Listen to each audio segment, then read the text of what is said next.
Hello students, welcome to my first video of Everyone Can Do Calculus series. My name is Isaac and I'm here to help your understanding of calculus.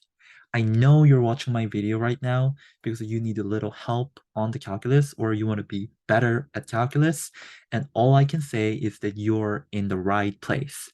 Everyone can do calculus, so you can do calculus too. Let's get started. So let me introduce our lesson objectives for today's video, which is that after this video, I expect you to learn three things: what is limit, and how to show the existence of limit, and number three, how to briefly sketch a graph using some given limits, okay?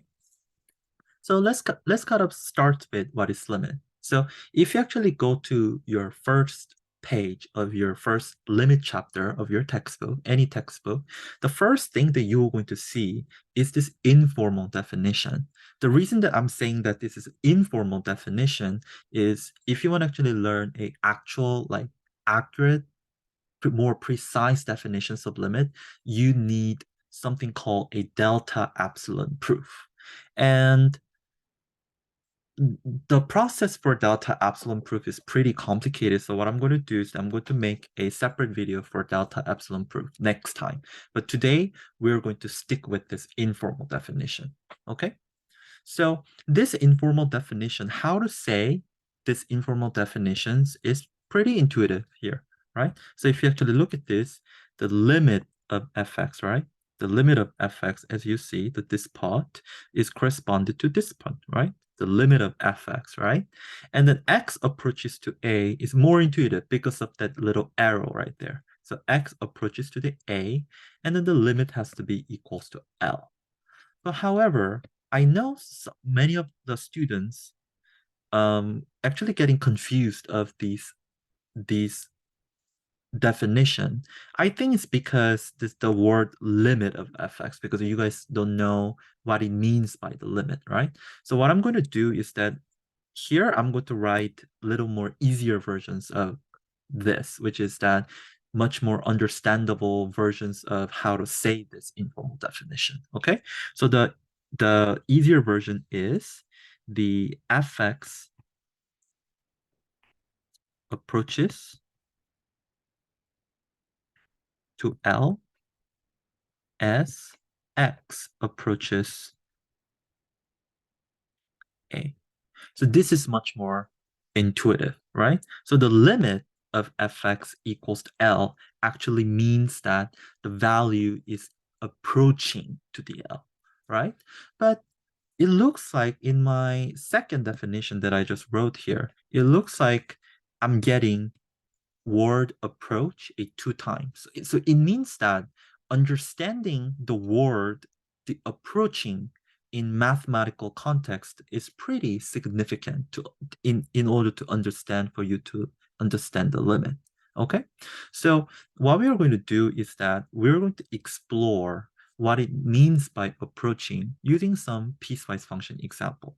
Okay, so here is one piecewise function here, that fx is equals to x plus 1 whenever the x is not equals to 2, which is that everywhere except 2, right?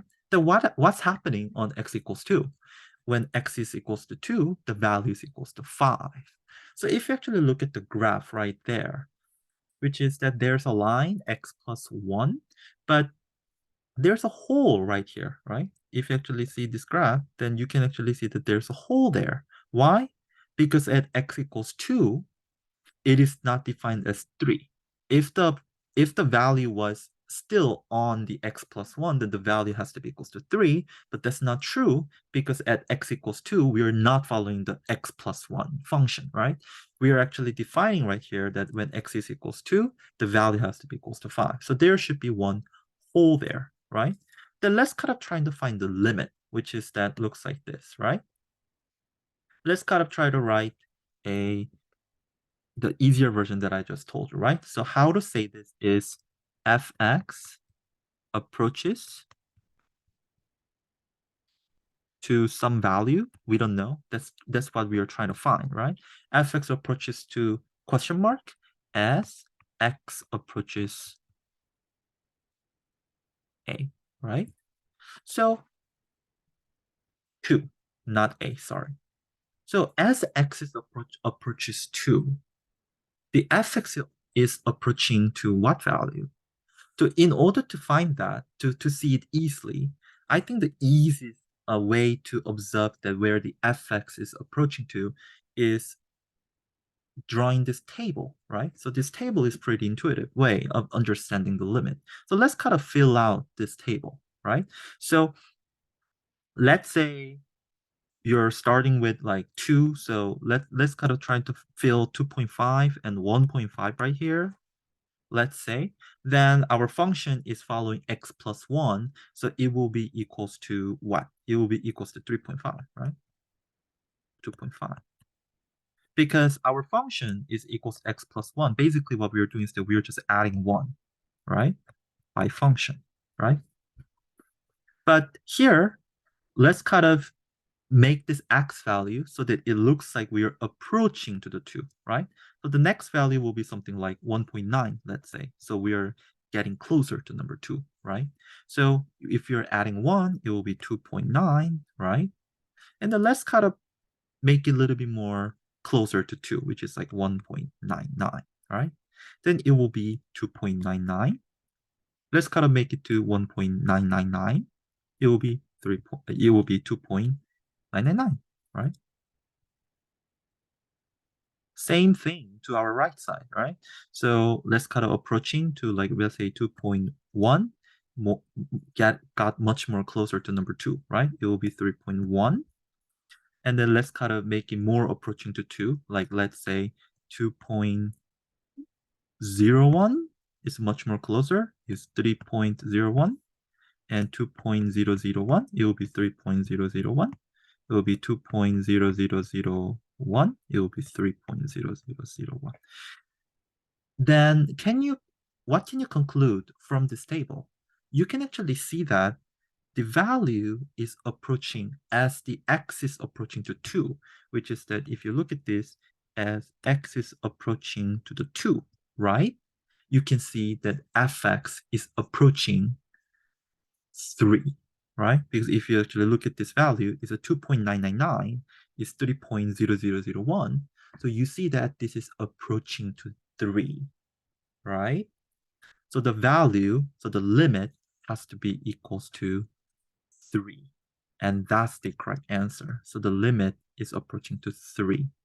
So fx approaches 3 as x is approaches 2. But this is a little bit weird. Why?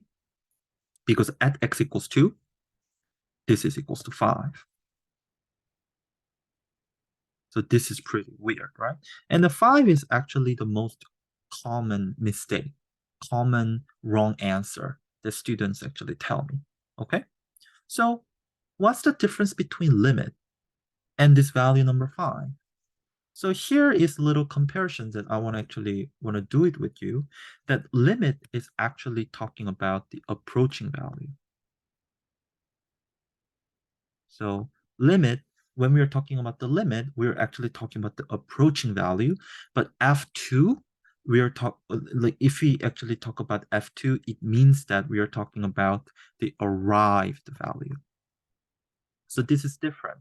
So when we say approaching, it means that we're only caring about the direction where we are going to, right? That's the only thing that we matter, right? So if you actually look at this piecewise function that we actually observed in the previous slide, you see that the value of the function is approaching to 3, right? The value of the function is actually approaching to 3. That's what it matters, right? Where the graph is going toward to, that's the only thing that we have to care about, right? When we computing the limit. But actually, F2 is a little different because F2 is actually asking for you, what is the value? What is fx when x is equals to 2, which is an arrival. It is talking about what's the fx, right? At x equals 2, which is that already arrived. But in here, this is approaching. What the fx is approaches as something, right, as x approaches 2, right? So we're talking about, so f2, actually for the limit, we don't care if it safely arrived to or not. That's not what we care about, right? It is just important that these values are approaching. That's important.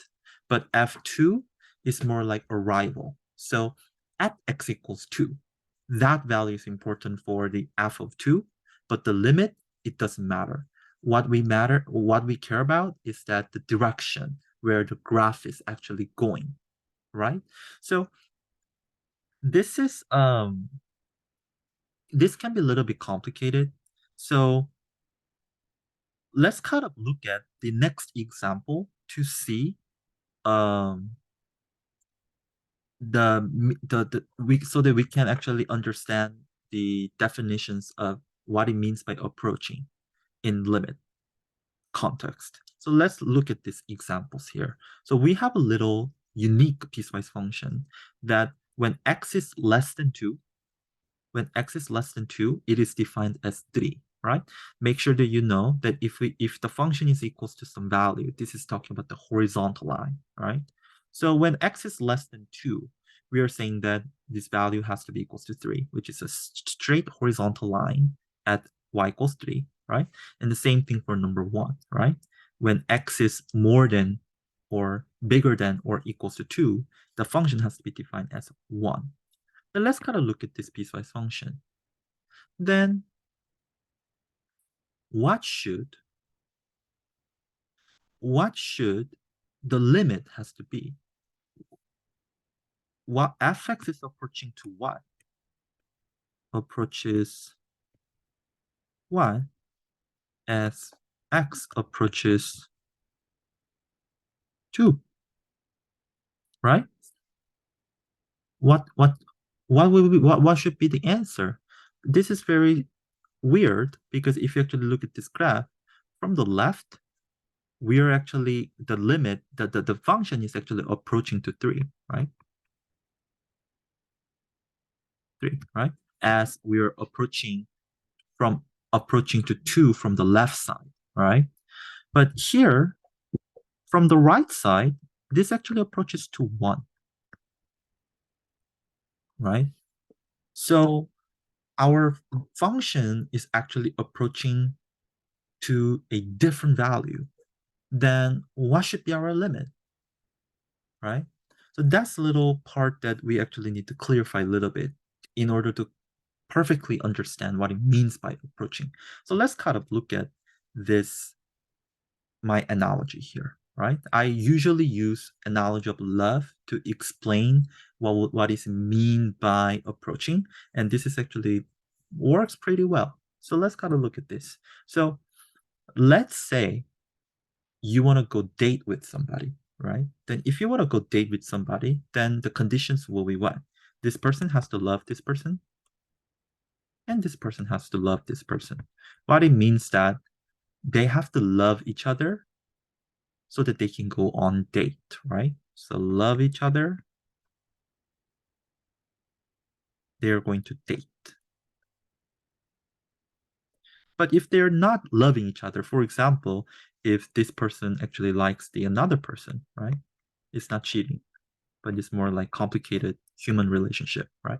If this person likes the other person and then they don't love each other, we can safely guess that they will not gonna go date together, right? So that actually, this rule that if they love each other, they go on the date, this rule actually applies to the limit as well. For example, look at this. If you actually look at the first graph, those two sides, right, is actually going to a same value, right? Which is that left is going from the left side, it is actually approaching to 2. And then from the right side, it is actually approaching to number 2. So they are approaching to the same direction, right? Approaching to same value, approaches to same value, the limit of fx as x is approaching to 2 has to be equals to 2, right? Because from the left, you're going to 2. And from the right, you're approaching to 2. So left and right are equals to each other, which means that the limit has to be equals to 2. However, for in this case, right? So they are going to the date, right? But how about this case? There's from left, it is actually equals to 3. But from right,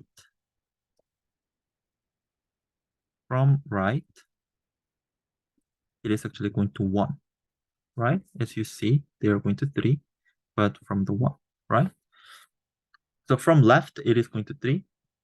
From right, it is coming from 1, which is that left and rights are not equals to, which is that left love 3, while right love number 1. So they were not going to go on date, which means that they're not approaching. No approaching. They are approaches to no value, right? We can say that they are approaching. So this is pretty important. So what it means that the limit should only exist when left and right is approaching to the same value, which means that we can say that some value is approaching to some value when left and right are approaching to the same value. So let's kind of elaborate that using some concept called a side limit. The side limit is kind of special, right? So if you actually look at this orange arrow, right? Because it is, and then if you actually express this limit, and let's say like this is like L, then if you actually write a definitions for this, right? Then it will be fx approaches to L, right? If you actually write the our new way of phrase the limit, it will be fx approaches to L as x approaches to A, right? To value A from left.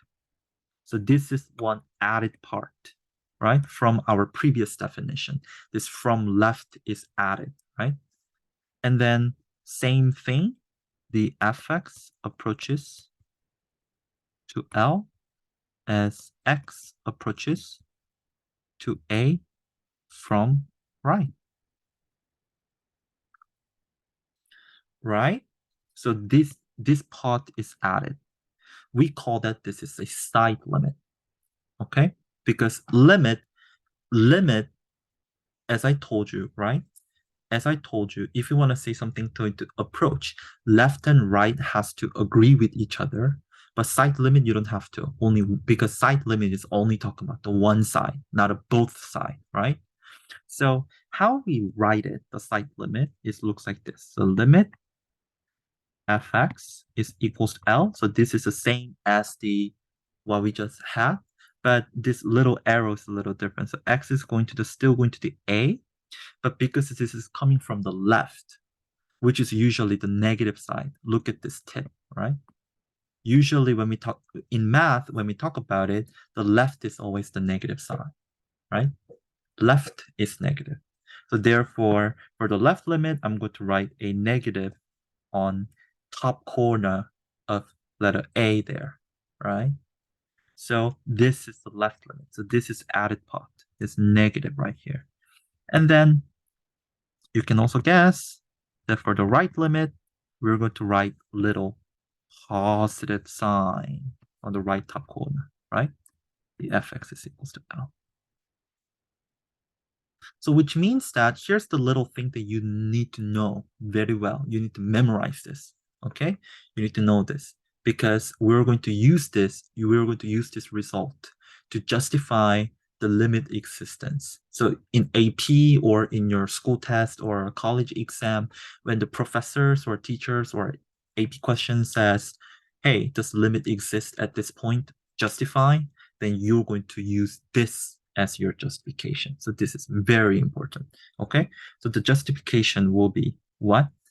The very important. I'm going to put a little star there, even 3 stars, right? Very important. And then we're going to use these concepts again in next chapter, okay? It will be what? Limit exist if and only if. This is a bijection, by the way, for some people who don't know, which is that limit exists if and only if left limit and right limits are equals to each other. If you want to say the limit exists, then left limit and right limit has to be equals to each other to say that the limit does exist. So this is very important because we're going to use this logic a lot of time. So let's kind of do a little practice here. So back to our previous example. So what will be the answer for our limit as limit of fx as x is approaching to 2? It will be limit does not exist, which is does not exist. We're going to write it as a DNE, okay? So limit does not exist, DNE. What should be the reason? Because left limit 2 from the left, right? 2 from the left is equals to 3, right? So our left limit is equals to 3. And this is not equals to what? Our right limit, right? From the right limit, from the right side, this is going to number 1. So this is not equals to our right limit because 3 and 1 is obviously not a equal value, right?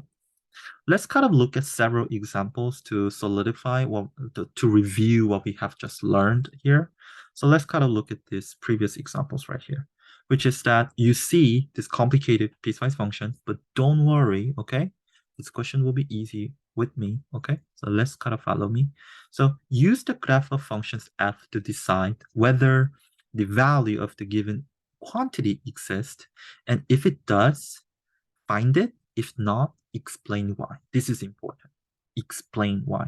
I know that many of students doesn't like this kind of questions like explain why, but it is very straightforward in this problem. Okay, let's kind of look at letter A.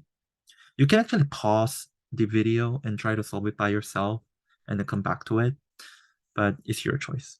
So let's kind of do letter A together. So this is talking about as x is approaching to 3 from the right side, right? This place plus is talking about the right limit, right? So if you actually look at our graph, the 3, it is actually from the right side, it is actually going to number 0, right? Always look at the y value because we are talking about fx, okay? So answer for letter A will be equals to 0, right? From the right side, it is the value 0, is approaching to 0. How about number 6, the B? The let's kind of look at the number 6, right? And then if you actually look at the graph, it is very clear that your graph is going to 3, right? The value for this limit, it has to be equals to 3, right? And then you can also see, obviously, the left and right limits are equals to each other. They are both going to number 3. You can see that, right? Let's go to letter C. So x is going to 7, which is that 7 is right here, and you see that this is number 6, right? And then if you actually look at the value, you can see the left and rights are equals to each other at x is equals 7, right? And then the value has to be equals to 6. Therefore, this is equals to 6. How about letter D? If you actually look at this, D is the kind of similar problem than what we just did here, right? So if you actually look at this graph of D, you can see that from the left, it is, if you see that they're going from the left limit is equals to 3, while the right limit is equals to 0. So left and right limits are not equals to each other, therefore limit does not exist. And this is how you write it. So here is does not exist, and the reason will be what? reason will be left limit is not equal to right limit, right?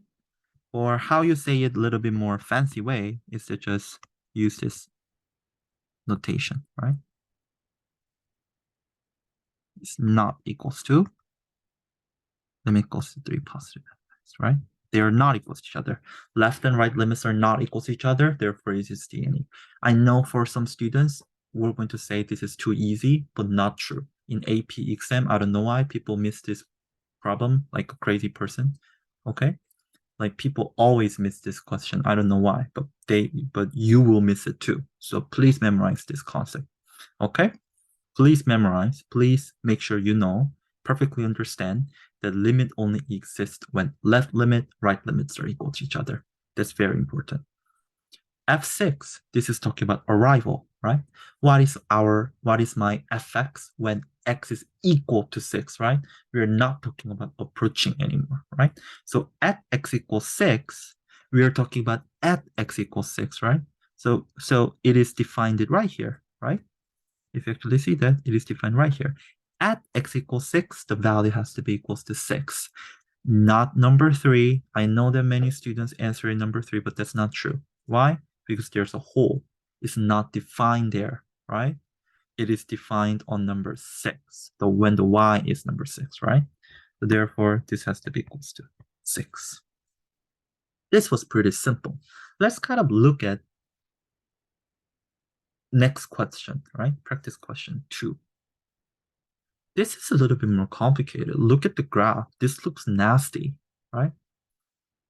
First of all, it looks like the graph is alternating from 3 to 5, all right?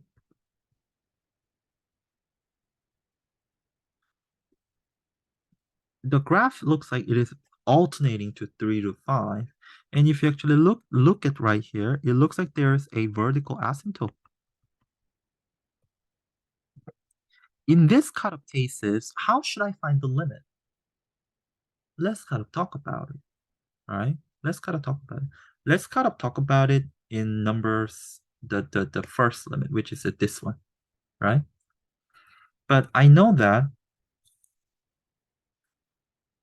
some people, I mean, I already told you, right? The way that you can find the limit value is that look at the left limit and look at the right limit and see if they are equal to each other, right? That's the key.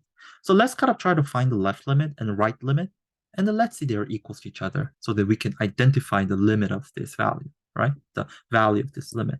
So what will be my left limit here? The limit x is going to the 6 from the left side of fx. If you actually look at this, left side, where is it heading to? If you actually look at this part right here, they're actually going to the infinity, right? You see that? As x is approaching to 6, you know that the value is skyrocketing. So they are going to infinity, right? So this will be equals to infinity. And then when limit is equals to x is going to the 6 to the positive, which is that x is approaching from the right, you also see that they are also skyrocketing as well, right? They're actually going to infinity too. So this value has to be equals to infinity as well. So hey, left and right values are equals to each other. So our limit, x equals 6 of fx has to be equals to infinity.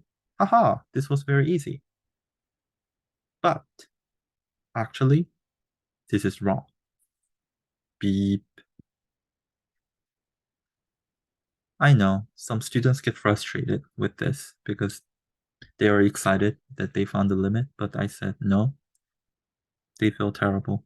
But it's kind of important why this is incorrect answers, okay? And this is pretty interesting. The reason that this is wrong is because infinity is not a number, okay? I know that from middle school or before calculus, a lot of school teachers, I mean, not a lot of them, I know some of them who doesn't do that, but I mean, most of them, most of students are taught that they just regard the infinity as just a large number. Okay?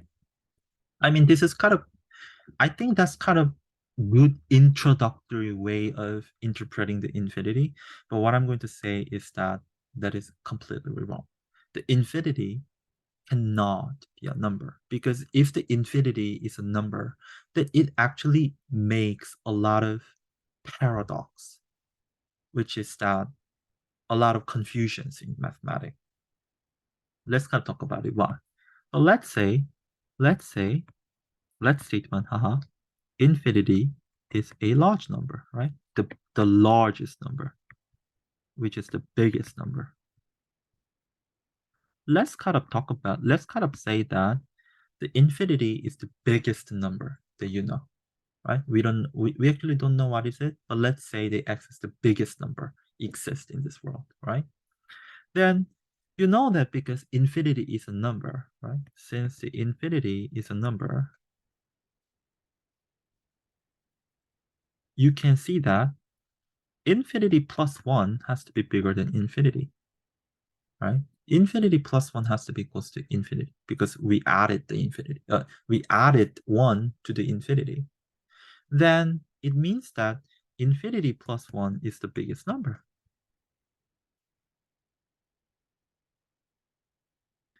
And then this is pretty contradictory, right? Why is it contradictory? Because we already assumed that infinity is the biggest number. So, which means that now infinity plus 1 is the biggest number. That means that infinity is not a biggest number.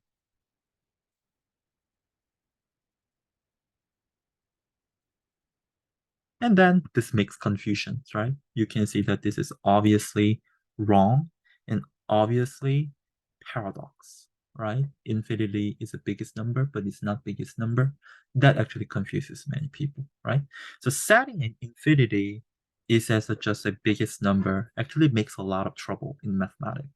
The correct way of understanding the infinity is that you should understand infinity as it's just describing the state that something that is forever increasing. So we don't know the value, but it's just a symbol. Infinity is just a symbol that expressing the describing the notion that some value we don't know, but that the value is keep increasing. So this is the infinity just describes the infinitely increasing value. That's kind of pretty weird, but that's how it works. Okay, so don't think that the infinity is the number. It's just describing the state that something is keep increasing, never stop. Okay, so in our previous case, it is very wrong that we say the limit as x is approaching to 2, the limit of fx is equals to infinity, right? Because infinity is not a number. So which means that this one has to be equal to DNE, right?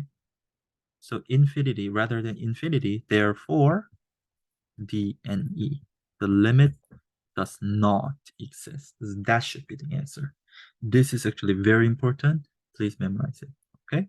Infinity is not a number. Therefore, if the limit is going to the infinity, if a limit does not exist. Okay? I think AP kind of tricks you with this sometime with the multiple choice, so make sure that you know it clearly. Okay? But however, even though going to the infinite, even though the limit going to the infinity, we call it as a limit does not exist, we still use this notation many times.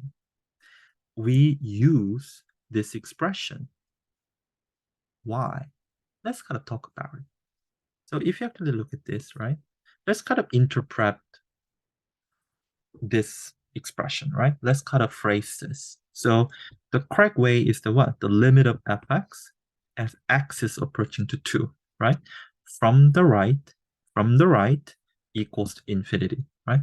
This is a very textbook way of phrasing this limit,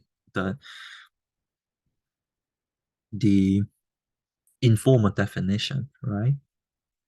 Let's kind of change it in my way, right? Easier one, which is fx is approaching to infinity as x is approaching to 2 from right. I forgot that from right, right?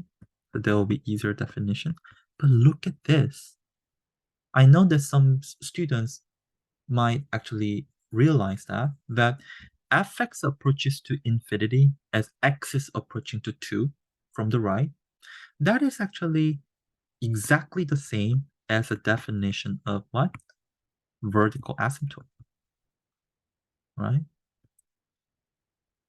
That was the exact, that was a exact definition of what the vertical asymptote is, right? If you actually look at the function and if you look at the vertical asymptote, then we always draw something like this, right? And then as you see here, as x is approaching to a, the value has been going to the infinity. And as x is approaching to this value, right, from the right, this is going to the negative infinity, right? So actually, the things that you need to know is that we sometimes use this limit going to the infinity expression, even though the limit does not exist, to express the vertical asymptote. Okay? So limit going to infinity actually used to describe, to tell you, to notify you that where the vertical asymptote is. Okay? This actually tell you the position of the vertical asymptote. This is very important. Okay? That's pretty good. So let's kind of go back to our question, right? So here, this one, it will be DNE, right? Because we know that even though our left is going to infinity, our right is going to the infinity, our limit has to be going to the infinity, but infinity is not a number, therefore DNE, right? That should be our reasoning. How about letter B? Because they are constantly switching from value from 3 to 5. So we don't know what the left limit is. We don't know what is the right limit is. Because if you look at the graph, it is infinitely um, alternating from left value 3 and 5. So we don't know what the left value is. We don't know what the right value is, right? We don't know where the left is approaching to or right is approaching to, right? That's not conclusive. So this is inconclusive, therefore DNE, right? Because we can't conclude anything. Maybe they are correct, right? Maybe they're not. Maybe the left and right limits are equal to each other, or maybe they're equals, right? But inconclusive, we cannot conclude anything from here, right? So it should be still DNE, right? We can say that they are approaching to some value. So let's kind of look at these three special cases. This is the three cases when the limit does not exist. So limit does not exist when left and right limits are not equal to each other. We call that this special case is a jump discontinuity.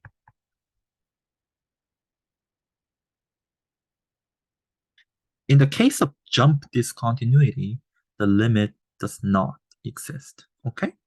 How about the second part? So the second part is that there is a vertical asymptote, right? So in the case of we're having a vertical asymptote, we don't have any limit, okay? And then the third one is oscillating. When the function is oscillating, like what we just saw, which is the value is alternating, right? Values alternate, then the limit does not exist, okay? So please remember, um, but for the but in AP, if you're studying AP, then this one does not know AP. AP doesn't test you about the oscillating DNE. But anyway, it's good to know, right? Left and right are not equals to vertical asymptote and what? Oscillating function. Those three cases, the limit will not exist. Okay? let's kind of try to solve a lot of problems. I prepared 3 to review what we just learned here. Okay. So practice problem 4, and this is one of our lesson objectives, that using the information here and briefly sketch what the graph looks like. Okay, so let's kind of look at this. So F1 exists, which means that left and right are equals each other at x is equals to 1, right? Left and right are equals to each other at x is equals to 1. But at F1, it should be 3, which means that if you actually,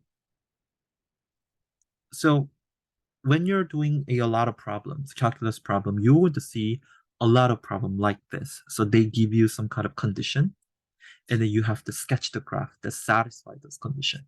I think when you're solving those such kind of question, the most important is that you need to actually look at the information and try to write a mathematical summary for all of this condition. Right now, if you actually look at this 2-piece, it means that the fx approaches to some value, right? Because the limit has to exist. But fx arrives at 3, right? It actually approaches to some value that we don't know, but it should arrive at 3, right? And the left and right limit has to be equals to each other, right? And let's kind of look at this value. From when x is going to, when the x is approaching to the 5 to the from the left, it has to go infinity, which is that this is talking about there will be the vertical asymptote. I told you previously that when the limit is going to the infinity, we use it to describe where the vertical asymptote is, right? So there should be some vertical asymptote at x equals 5. That's pretty cool. And then when x is approaching to the 5 from the right, then the value has to be equals to 4. So it should approach, right? So that's the one thing that we need to know. And then our left side, so when the x is approaching to the 1 from the left, it should be equals to 1, right? So let's kind of, so we actually finished in summarizing all of this limit value. Let's kind of try to graph it right here. So let's kind of try to graph it right here. So let's kind of start with f1, right? X equals 1. So when x is equals to 1, it should be equals to 3. But we don't know the value. So it should be equals to 3. But where should the fx has to be approached to? Because we just wrote it, the fx is approaching to the L, but we don't know the L yet, right?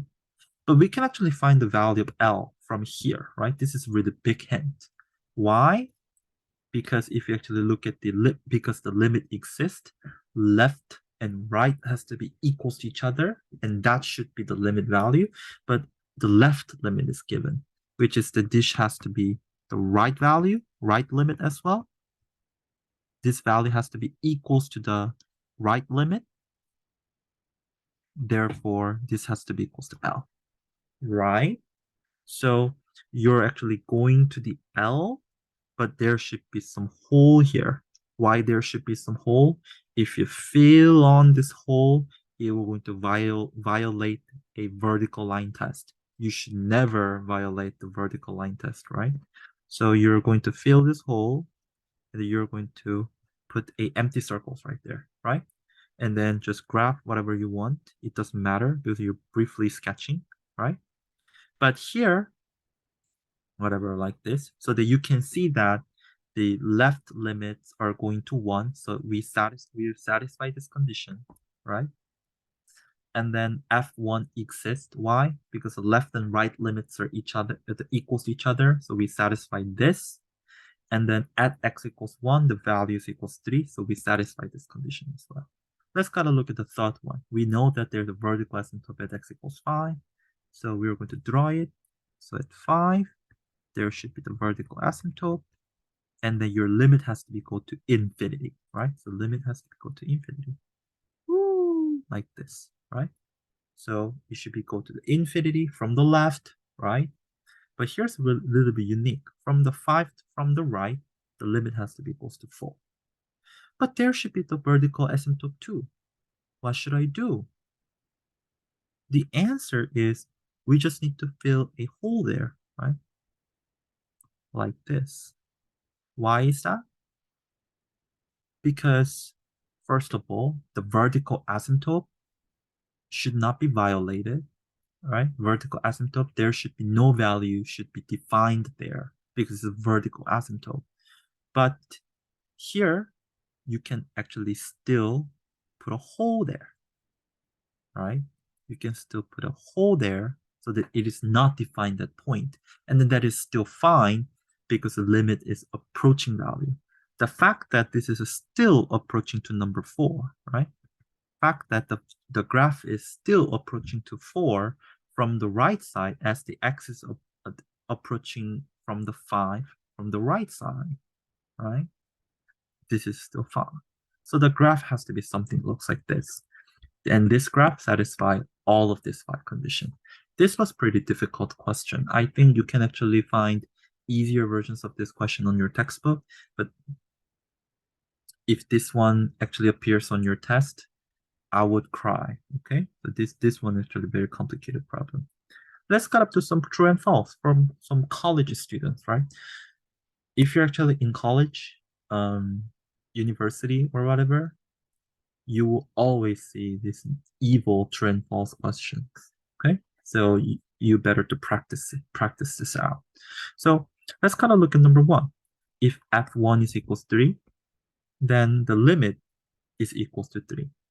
This is not true, which because it's sometimes, right? This is not true. False.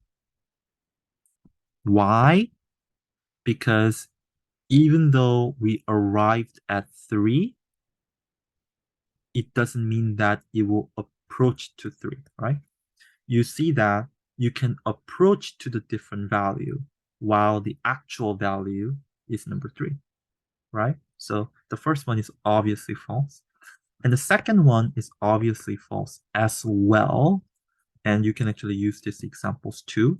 Even though the value is approaching to 3, the actual value doesn't have to be equal to 3. It can be like 5, right? So approaching and arrivals are completely different concepts. Okay, so this has to be false. How about number 3? If the limit going to the 1 as x is approach 1, the limit of fx equals to 3, then the right limit has to be equal to 3. And that's a true statement, right? Because we say that the limit, left limit, right limit has to be equal to each other, therefore the original limit, right? So if our limit is if the limit is equal to 3, then the right limit has to be equal to 3, right? How about this one? If fx is equal to 3, then limit as x is approaches 1, the limit of fx will be equal to 3. I know that about 70% of students will going to answer this as a false statement, but not true. This should be a true statement, right? Because the reason that this is true statement, and this is pretty tricky true and false question, is because this is fx, which is the function, which is the graph, graph is a horizontal line. So if you actually graph this is actually a horizontal line. That is fx equals to 3, right? And then you're approaching to 1. As x is approaching to 1, you see that the left limit is equals to 3, right limit is equals to 3. Therefore, your limit has to be equal to 3. So this must be true. But this part was pretty tricky. So your professor can give you the question like number 4 in your final or in your chapter test. I think that's pretty possible, or midterm. If I was professor, I would do the 2. So make sure that you understand this true and false question. So today's summary is whenever you want to justify or say the limit existence, always use a left and right limit to justify. Okay? And then whenever you see the limit going to the infinity, you should know that there's a vertical asymptote. And then whenever the question says like find a limit does not exist, where the limit does not exist, then you need to actually look at these three conditions, right? If the left and rights are not equal to each other, DNE, right? And if the limit goes to infinity, it's a DNE. Why? Because infinity is not a number. And then limit does not exist when the function is oscillating. So these three cases, please remember. Our next video will be about evaluating the limit. So we're going to kind of try to solve a lot of limit questions, and we're going to practice a lot of way and a lot of problems in evaluating the limits. Thank you so much, and let's see in the next video. Okay? Bye.